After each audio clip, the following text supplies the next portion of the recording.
Salut les amis, appelez-moi désormais Sa Majesté Sénateur Clétus, à toutes les belles femmes. En fait, les amis, Aziz Diallo, c'est son nom. Il va envoyer un message. Il a donné le message à Alassane Ouattara. Il a donné le message à Alassane Ouattara. Et Alassane Ouattara a appelé Paris pour en passer ce message-là. Ce n'est pas la blague. Ce n'est pas la blague. On ne peut pas être en Afrique.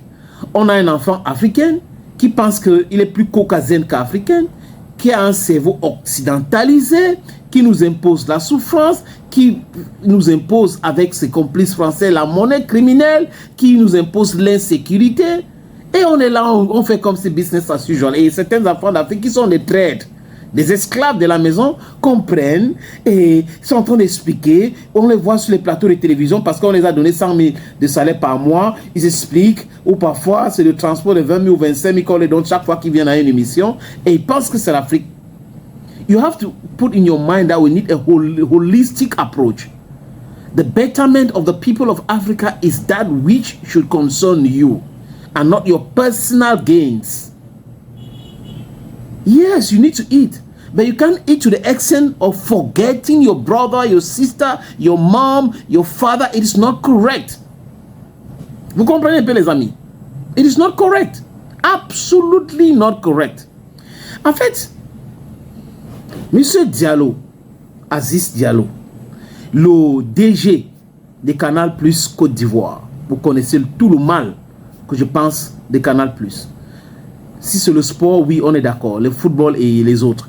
Mais les émissions avec les chaînes là qui viennent influencer, essayer de changer les habitudes des Africains, des jeunes Africains dans les dessins animés pour pouvoir manipuler les jeunes enfants à vouloir embrasser leur façon de faire, nous le disons non. Et par rapport à cela, je ne peux pas être d'accord avec la chaîne de Bolloré. Et vous savez le mal que je pense de Bolloré. Bolloré, c'est celui qui a pillé les ports africains avec la complicité de certains chefs d'État africains, en réalité les sous-préfets africains, sous l'impulsion des oligarques et les élites françaises. Donc, on a un enfant d'Afrique, Aziz Diallo, qui veut arriver au Niger. Il devait quand même, en tant que DG de cette structure, consulter les autorités nigériennes en Côte d'Ivoire pour savoir ce qu'il faut pour arriver au Niger. Il débarque avec un passeport de la CEDEAO, mais attention, attention. Je suis pour l'abolition des passeports en Afrique. Je suis pour qu'on casse les frontières. Mais à l'heure actuelle, les amis, entre la CEDEAO et le Niger ne peut pas accepter. Parce que c'est de donner le couteau pour qu'on puisse le poignarder dans le dos. La CEDEAO, à travers les États comme la Côte d'Ivoire, le Bénin et la France, en complicité, sont en train de tout faire pour déstabiliser l'AES. Donc le 13 janvier, le président Abdourahmane Tchani a signé un décret. Et dans ce décret, les amis, ça fixe les modalités et les documents que les visiteurs au AES devraient présenter avant d'arriver dans son pays, ou en arrivant dans leur pays, au Niger, devraient présenter.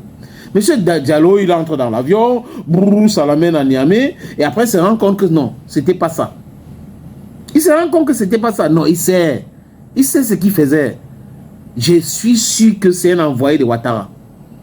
Je suis sûr que la France est derrière ça aussi. Oui. Il arrivait faire quoi? Il voulait faire quoi au Niger? Ça, c'est la question. Pourquoi tu pars là-bas? Tu allais là-bas faire quoi? Canal Plus a encore ses bureaux là-bas? Et tu voulais faire quoi? Est-ce que tu as annoncé? Est-ce que l'ambassadeur ou l'ambassade du Niger en Côte d'Ivoire est au courant?